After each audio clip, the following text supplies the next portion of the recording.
Bonjour à vous tous mes chers amis amoureux du savoir inutile. J'espère que vous vous portez tous bien où que vous soyez. Comme chaque mois, aujourd'hui, dans Saviez-vous, épisode spécial pour approfondir un thème précis. Lors des derniers épisodes spéciaux, nous avons exploré des métiers insolites ou bien encore l'origine des noms de certaines marques, ou même encore des faits insolites sur le pays France. Dans l'épisode de ce jour, je vais vous raconter une histoire. Une histoire que vous avez certainement vaguement entendue, mais dont je suis certain que vous connaissez pas tous les détails. C'est ainsi que, d'ici quelques instants, je vais vous conter l'histoire de Jack l'Éventreur. Spoiler alerte, on va y parler de mort. Mais avant de commencer, si vous n'êtes pas encore abonné, n'hésitez pas à le faire dès à présent. Et si vous préférez YouTube, sachez que tous les épisodes sont également disponibles sur la chaîne de Saviez-vous. Vous trouverez le lien vers celui-ci dans les notes de l'émission. À cette bab-là, commençons dès à présent. Pour situer l'histoire de Jack l'Éventreur, ou Jack the Ripper en anglais, je vous invite à fermer les yeux et vous plonger dans les rues sombres du district de Whitechapel à Londres en 1888. Probablement l'un des tueurs en série de notre ère moderne, de son apparition jusqu'à nos jours, son nom résonne dans beaucoup d'esprits pour cet individu qui n'a jamais pu être formellement identifié. Sa légende commença au mois de septembre 1888. Lorsqu'une lettre envoyée à un journal anglais, écrite et signée par un dénommé Jack l'Éventreur, où l'individu s'orgueillait d'avoir commis un certain nombre de meurtres dans les rues londoniennes. Cette sorte de publicité lui donna dès alors une notoriété incroyable. En effet, grâce à ce courrier, de nombreux articles lui furent consacrés par les journaux de l'époque et la police se mit alors à sa recherche. Ainsi naquit le mythe de Jack the Ripper. Pour comprendre le contexte de l'époque, l'Angleterre fait face à un fort flux migratoire d'Irlandais, de Juifs de l'Europe de l'Ouest, où ils subissèrent une discrimination de la part des chrétiens. Ainsi, face à ces flux cumulés et croissants, les quartiers londoniens, dont Whitechapel dans l'East End, devinrent vite surpeuplés et devaient faire face à une très forte hausse de l'alcoolisme, de violence ou encore de la prostitution par exemple. Un terreau plus que fertile pour des troubles sociaux de plus en plus fréquents tels que des émeutes que la police avait du mal à contenir. Vous l'aurez donc compris, traîner dans les rues de Londres à cette époque n'était pas recommandé. Ainsi, entre le 3 avril 1888 et le 3 février 1891, pas moins de 11 meurtres eurent lieu dans le district de Whitechapel, dont pas moins de 5 attribués à Jack l'Éventreur.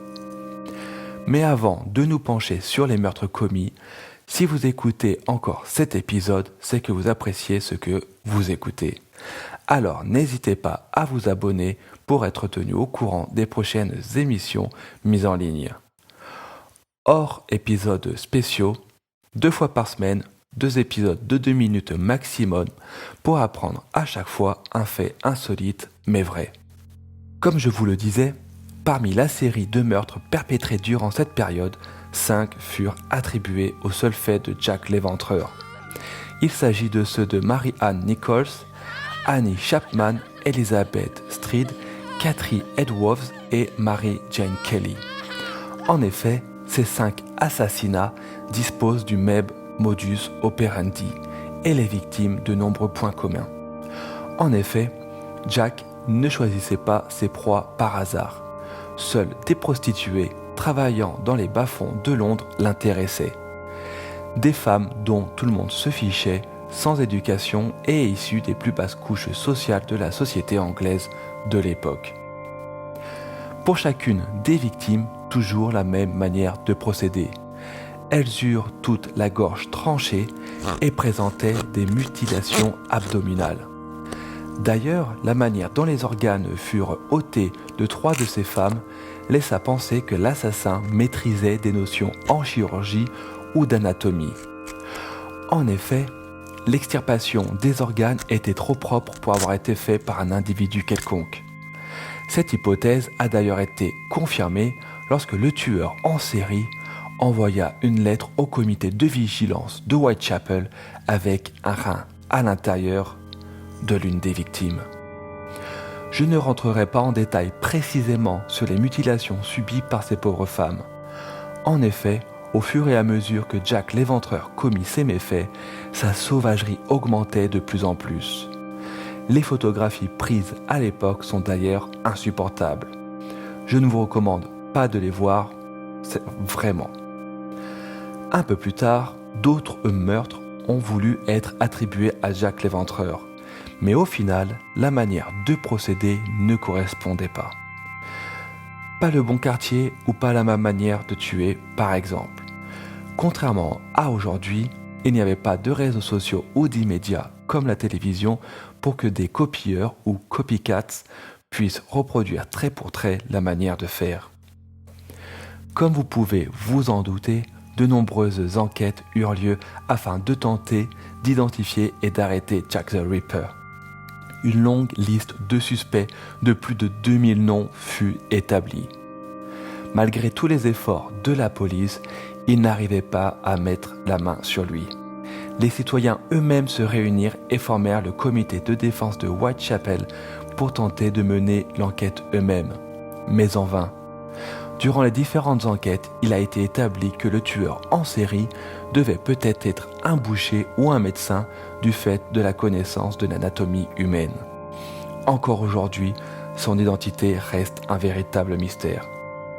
C'est d'ailleurs pour cela que la légende de Jack l'Éventreur demeure encore intacte au XXIe siècle. De nombreux ouvrages, des articles et des films ont été écrits et réalisés sur sa macabre série de meurtres. Rien de tel pour laisser le mythe perdurer pour encore de bien nombreuses années. Peut-être qu'un jour, par le fruit du hasard, avec la découverte de nouveaux éléments, nous parviendrons enfin à découvrir le vrai visage de Jack. Mais ça, c'est une autre histoire. Nous arrivons ainsi à la fin de cet épisode spécial. J'espère qu'il vous a plu et qu'il ne vous empêchera pas de dormir ce soir. N'hésitez pas à vous abonner si ce n'est pas encore fait, mais également à partager le podcast avec vos amis. Je vous dis à très bientôt et d'ici là, portez-vous bien.